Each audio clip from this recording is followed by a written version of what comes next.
To say that this podcast involves a very bizarre disappearance doesn't even begin to scratch the surface. What started out as a strange missing persons case would eventually be resolved, but the answer that would come would pose so many more questions, proving the adage that truth is stranger than fiction. Let's talk about David Glenn Lewis. David Glenn Lewis was born on December 11, 1953 in Borger, Texas. He graduated in 1979 from Texas Tech University School of Law with a Doctor of Jurisprudence. After practicing law for several years, he was eventually elected as a court of law judge in nearby Moore County, Texas from 1986 to 1990. After recently losing his bid for re-election, he once again was practicing law in Amarillo, Texas. He lived in nearby Dumas with his wife Karen and their 9-year-old daughter Lauren. He was very active in his church as well as several charitable organizations. He was also a night instructor at nearby Amarillo College. The last weekend in January of 1993 was Super Bowl weekend. It was Super Bowl 27 that featured the Dallas Cowboys and the Buffalo Bills. David Lewis was looking forward to watching the game as he was a big Cowboys fan. His wife and daughter had decided to fly to Dallas and spend the weekend doing some shopping. David would be able to also have a nice relaxing weekend at home rooting his team on. That was initially the plan anyway. David Lewis's wife and daughter would arrive home from their shopping trip late at night on Sunday, January 31st, 1993. They did note that the light and TV had been left on and the VCR had recorded the Super Bowl. David's wedding ring and watch were on the kitchen counter. The dryer was on and what appeared to be 2 freshly made turkey sandwiches were in the refrigerator. There was only one thing missing from the house: David. At first, David's wife wasn't concerned that he wasn't at home. She thought perhaps he had gone into work to get some things done or even decided to watch the Super Bowl somewhere else. The next morning, her husband still wasn't home. Karen started to become concerned, and when she learned he had missed 2 work-related appointments that day, she called the Amarillo Police Department and reported her husband as missing. The police did begin an investigation into the disappearance of David Lewis. After interviewing friends and colleagues, here is what appears to be the actions of David in the days before he vanished. On January 28th, David's wife and daughter depart on their weekend trip to Dallas. David leaves work at the Buckner, Laura, and Swindell law firm at noon, telling coworkers he wasn't feeling well and was going to go home. That afternoon, his credit card was used to purchase gas. He also taught his government class that night at Amarillo College. The class ended around 10 p.m. On January 29th, a friend from his church reports seeing David hurrying through the Southwest Airlines terminal at the Amarillo airport. They said he wasn't carrying any luggage. On January 30th is said to be the last day David was verified to have been seen, but it is unclear who did see him. Perhaps it was at the bank or an ATM, as someone did deposit $5,000 into the couple's joint bank account that day. Neighbors also reported seeing his red Explorer parked at his house. On January 31st, the day he went missing, there weren't any confirmed sightings of David Lewis. It was thought that whoever taped the Super Bowl, presumably Lewis, would have had to have been there that night to start recording. The VCR either didn't have a timer function or it wasn't set up because the recording appears to have been started manually. By estimation, the recording was started around 5:15 p.m. that night. On February 1st, after missing 2 appointments, David's wife reports him missing and an investigation is then started. On February 2nd, police find David Lewis's red Explorer in front of the Potter County Courts building in downtown Amarillo. His house and car keys were found underneath the floor mat. His checkbook, credit cards, and driver's license were all found in his car as well, which was customary of David, reports say. During their investigation of David Lewis's disappearance, police discovered that 2 plane tickets were purchased under the name David Lewis around the time he went missing. The first ticket was purchased on January 31st and was from Dallas to Amarillo. The second ticket was purchased on the next day, February 1st, and was from LA to Dallas with a stopover in Amarillo. Back in 1993, however, you didn't need to show ID to buy a ticket or show ID to fly, so it's unsure if it was actually David who purchased the tickets or if they were even used. David's family was convinced he would never leave voluntarily. They said he was too devoted to his family to ever consider that. According to his wife, David had gotten death threats during his time as a judge, 1986 to 1990, and had recently told her his life was in danger, but wouldn't give her any details. David was also set to fly to Dallas the next week for a deposition in a $3 million conflict of interest lawsuit brought against his former law firm, Ham, Irwin, Graham, and Cox, by a wealthy client. However, David's lawyer didn't think the deposition would be anything that would cause any harm to come to his client. David did tell his father regarding his testimony that he was going to tell the truth, whoever it hurts. I will add that David's wife said that after he went missing, his files concerning the deposition apparently went missing too. After investigating David's case for 11 months with no developments, the Amarillo Special Crimes Unit canceled their probe into David Lewis's disappearance. They could find no evidence of foul play and believed that David purchased the 2 tickets willingly. They declared David Lewis as missing voluntarily. I do want to mention a few other possible sightings of David Lewis around the time he went missing. These are not confirmed, but if they are him, certainly add to the odd circumstances around the time he went missing. On February 1st, a sheriff's deputy saw a man resembling David Lewis outside the Potter County Courts building taking photos of a red Explorer. Remember, that is what David drove, and his vehicle would be discovered there unattended the next day. Later that same day, a cab driver said he drove someone resembling Lewis from a hotel to the Dallas-Fort Worth airport. He said the man seemed very nervous and paid in cash and had a wad of $100 bills. Karen Lewis did seem to think her husband possibly met with foul play. The only article of clothing she knew to be missing of his was a green pair of sweatpants. David was said to be a very nice dresser, and she said that he wouldn't have left in that clothing and head to an airport where there was a chance he would see someone he knew. She also said that all of the couple's money was accounted for, meaning it didn't appear that David took a substantial amount of money with him on his mystery trip. The years would pass by and there was no trace or news about David Lewis.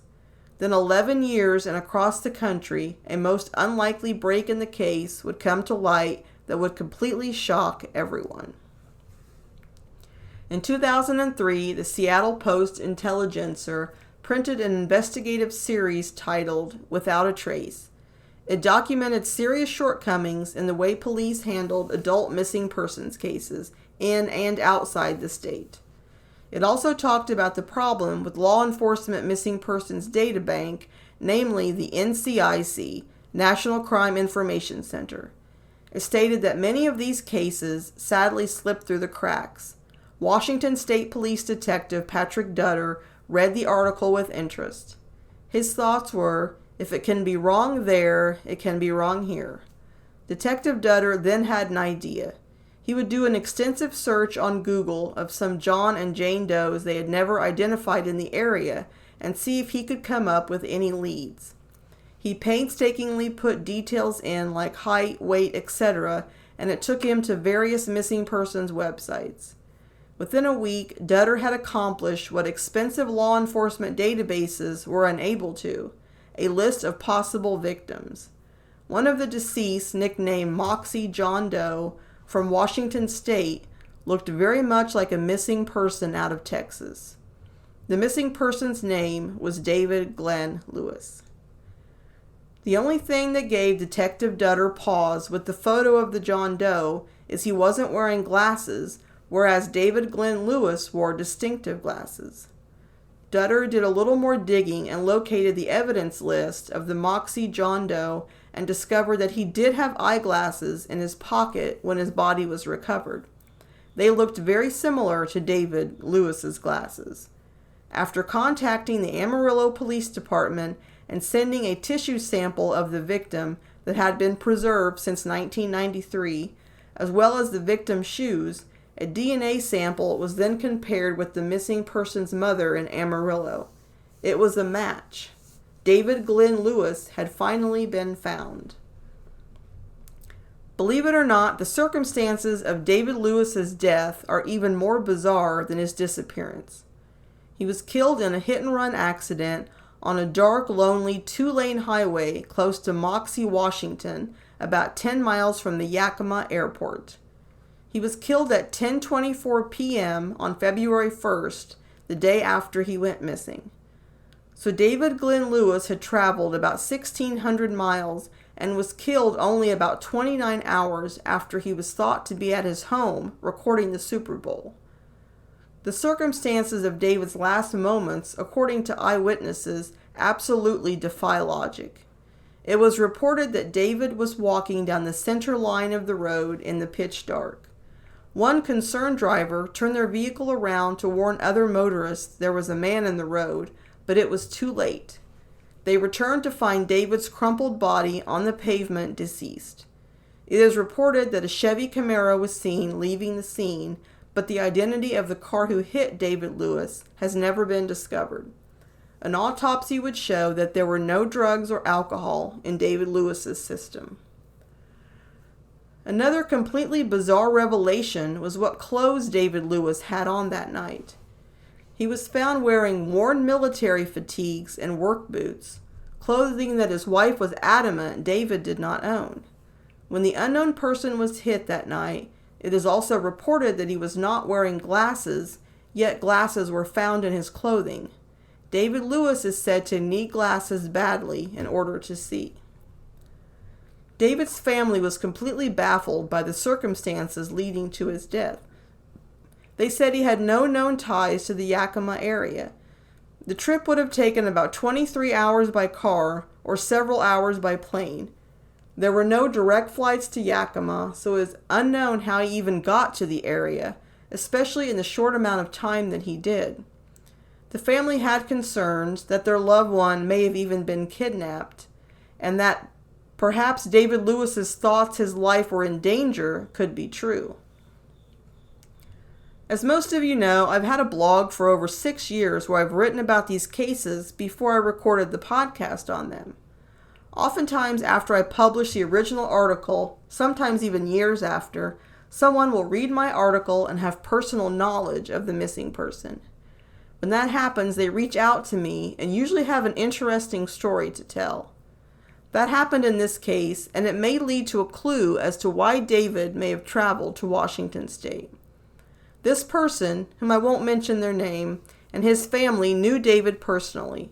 David had been a family friend since the late 1970s.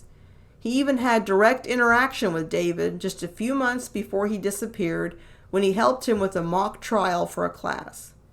He said David did an amazing job with it and was so intelligent. He saw absolutely no signs of mental illness or confusion. The most interesting thing he had to say involved a conversation David had with his mother. This could be a clue as to why David chose to travel to Washington. This friend of David's said his late mother, who was also a friend of David's, recounted a phone call from him sometime in January of 1993, just before he would go missing. Knowing that she was currently living in Alaska, he asked her if it was possible for him to disappear in Alaska, and her response was a resounding yes. The next thing the friends of David knew, he was missing. Now, this friend of David's, whom he phoned in January, lived in Unalakleet, Alaska. The city, with less than 800 occupants, is only accessible by plane via Fairbanks or Nome. If you look at a map of Texas and follow it to Fairbanks, Alaska, then Moxie would be in the general path. Was that David's thinking at the time he disappeared? That he would fly to Washington and then on to Alaska to possibly find his friend so he could then disappear? There was another person who went missing not too long after David Lewis vanished and not too far away that I want to mention. Johnny Lee Baker, 47, also from Borger, Texas, vanished on June 21st, 1994 from his home. He was reported to have grown up with David Lewis in the same small town. Baker called his son at 9:30 p.m. the night of his disappearance, and after speaking with him, vanished. None of his belongings, wallet or vehicle, had been taken. Strangely, the only thing missing was his garage door opener. Johnny Lee Baker was a pharmacist and said to be a prominent figure in the community. There is next to nothing about this case out there except the bare facts of his disappearance. There are no sightings or even theories on how or why he disappeared. The only thing that I can think of in regards to the garage door opener is that possibly Johnny Baker was waiting for someone to pick him up. Did he only take his garage door opener with him so that he could get back into his house after he was dropped off? Only he was never seen again and is still missing to this day. Now as to my thoughts on David Lewis's disappearance. There's certainly a lot to go through in this case. This is definitely one of those cases where one theory doesn't make perfect sense and will answer all the unknowns. I'll break it down into 3 possible scenarios that could have happened, but first I'll say what I don't think happened. I don't think David Lewis was kidnapped or murdered. It wouldn't make sense to take him so far away so quickly. There were no signs of a struggle at his house or in his car. There were never any sightings of him with anyone. He was always alone. Even if he were taken against his will from his home, from the sightings of David right before his death, he had no one with him and was acting of his own free will. So why would they take him somewhere just to let him go? Also, he wasn't murdered.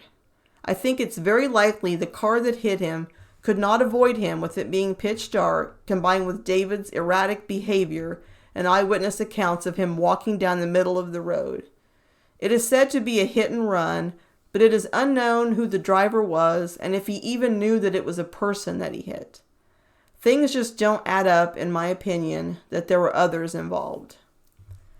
The first theory, what if David Glenn Lewis's life really was in danger?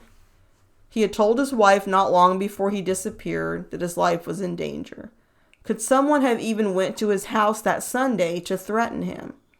If he had actually been threatened, his first concern would probably be protecting his family. Perhaps he left the area so they wouldn't be in danger. This might explain why he was wearing military-style clothing, perhaps a sort of a disguise, since David was never known to wear that type of clothing. It also seems odd that the 2 tickets purchased under David Lewis were tickets it appeared he did not use, but the plane ticket purchased that he did use seemingly wasn't in his name. Could this be a red herring by David so no one would know where he traveled that day? It would have worked too, it appears, if not for the tragic accident that would end David's life. The second scenario is that David Lewis was battling some inner demons. He did tell his wife his life was in danger. What we don't know is if that was actually true or in David's mind it was true. I can envision a possible scenario where David wanted to flee and in his mind protect his family from the perceived danger they were in. He leaves everything behind, including ID, ring, watch, and even clothing, so he can't be identified. I also can't understand why, if David needed his glasses so badly, why he wouldn't have been wearing them late at night on a dark road. Was he purposely being reckless, or had the extreme stress of the last day or two really gotten to him? So many of the things David did in the last few days of his life didn't make sense and showed that David was not thinking clearly. The third one I'm going to bring up, I first read about when a clinical psychologist commented on an online post about David Lewis's case. He said his actions sounded like a dissociative fugue state. After doing some research, here are some of the symptoms: sudden and unplanned travel away from home, inability to recall past events or important information from the person's life, confusion or loss of memory about their identity. It is also said that in a dissociative fugue, people lose some or all memories of their past, and they usually disappear from their environment, leaving their family and job. I think this could be another scenario for why David Glenn Lewis disappeared abruptly that night, and why his actions in his final days made no sense. By all accounts, David Lewis was a very kind and loving man who enjoyed helping others. There was nothing but words of praise about him in all of my research. The tragic and unexplained way he disappeared and later died shouldn't take away from that or the upstanding and charitable life that he lived. When David was finally discovered, his remains were brought home to Texas for a proper burial. Here is what part of the obituary read. Your love and devotion have been missed so very much. You touched so many lives while you were here. How sad that many of your dreams were left unfulfilled. We know that God is using you for his almighty work. David Glenn Lewis had so much of his life left to live, and it is tragic how and why his life was cut short. This is one of those cases where we will never get the answers we seek, for only David Lewis knows what was going through his mind in those final days and why he traveled on a cross-country conundrum. That concludes my podcast on David Glenn Lewis.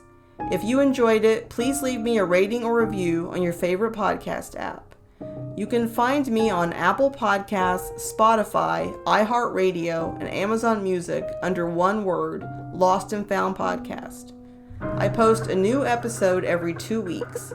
You can also find all of my articles, as well as links to my most recent podcasts, on my website at Lost and Found Blogs.